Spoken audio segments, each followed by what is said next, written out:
Free fire game খেলতে শুরু করি 2020 সালে। এলাকার ভাই ব্রাদার গুলোকে দেখতাম রাতে এক জায়গায় বসে বসে শুধু চিল্লাচিল্লি করতো। একদিক দিয়ে ভালো লাগতো, অন্যদিক দিয়ে মনে হতো এরা এমন চিল্লাচিল্লি কেন করে, চারজন করে। তারপর তাদের কথা মতো তাদের মতোই শুরু করি ফ্রি ফায়ার গেম। প্রথম দিন গেম খেলে রাত জেগেছি 11টা, যেটা ছিল রাত জেগার প্রথম কারণ এবং প্রথম ভালোবাসা। এলাকার বন্ধুরা মিলে রাত হলেই আড্ডার আসর দিয়ে বসতাম আর শুরু করতাম গেম খেলা। সবাই তখন গেম খেলা নতুন শুরু করি। এত পরিমাণ আনন্দ ছিল গেমটিতে যা বলে বোঝানো সম্ভব না। তখন ভালো কোনো ফোন ছিল না, ল্যাগ করতো, তবুও খেলতাম। আব্বু আম্মুর কি পরিমাণ বকাঝকা খেয়েছি সেটা বলা বাহুল্য। অনেকদিন তো স্কুলও যাইতাম না, বন্ধুরা বসে গেম খেলতাম। কিছু টাকা জুগিয়ে কয়েক মাস পর একটা লেভেল আপ পাস ছিল না, 200 টাকায় বোধ হয় 800 ডায়মন্ড পাওয়া যেত। তো সেখান থেকে 800 ডায়মন্ড থেকে একটা অলক ক্যারেক্টার নিই। আর সেই অলক ক্যারেক্টার ছিল তখনকার সময়ের সবচেয়ে দামি ক্যারেক্টার। তখনকার দামি প্লেয়ার মনে হতো নিজেকে। আবার গেমের ভিতর অনেকের সাথে বন্ধুত্ব পর্যন্ত হয়ে গিয়েছিল। গেমের ভিতরে বন্ধুত্ব হলেও বাস্তব ছিল বন্ধুত্বগুলো। তখন ফ্রি ফায়ারে ডু পার্টনার সিস্টেমটা ছিল না, তাই কোনো মেয়ে গেমেও ছিল না। তারপর যখনই মেয়েরা গেমটা শুরু করে তখনই আস্তে আস্তে গেমের আনন্দ নষ্ট হয়ে যায়। অনেক বেশি র্যাম প্রয়োজন হতো, তো তাই গেমটা খেলতে ভালো একটা ফোনের প্রয়োজন হইতো।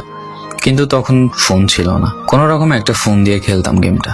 ভাবতাম একটা ভালো ফোন হইলে গেমটা আরো সুন্দর করে খেলতে পারতাম, ল্যাগ করতো না ইত্যাদি। কত আনন্দই না ছিল তখন। প্রতি সপ্তাহে শুক্রবার বসে সবাই গিল্ডের গ্লোরি ফুল করতাম একটা কাস্টমের জন্য। পরের দিন সবাই মিলে আনন্দ নিয়ে একটা একটা করে কাস্টম খেলতাম। আমার জীবনের প্রথম 3 বছরের ভালোবাসা। কোনো মেয়ের জন্য আমি গেমটাকে কখনো ইগনোর করি নাই। যখন মন খারাপ থাকতো গেমটা খেলতাম একা একা।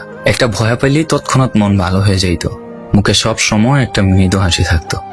এখন আমার কাছে গেমটা খেলার মতো অনেক ভালো একটা ফোন আছে, আমার কাছে এখন অনেক ভালো কালেকশন আছে, টপ আপ করার জন্য টাকাও আছে। কিন্তু গেমের ভিতরে থাকা সেসব বন্ধুরা আর নেই, সবাই ব্যস্ত হয়ে গেছে। সবার আইডি গুলো অফলাইন হয়ে গেছে।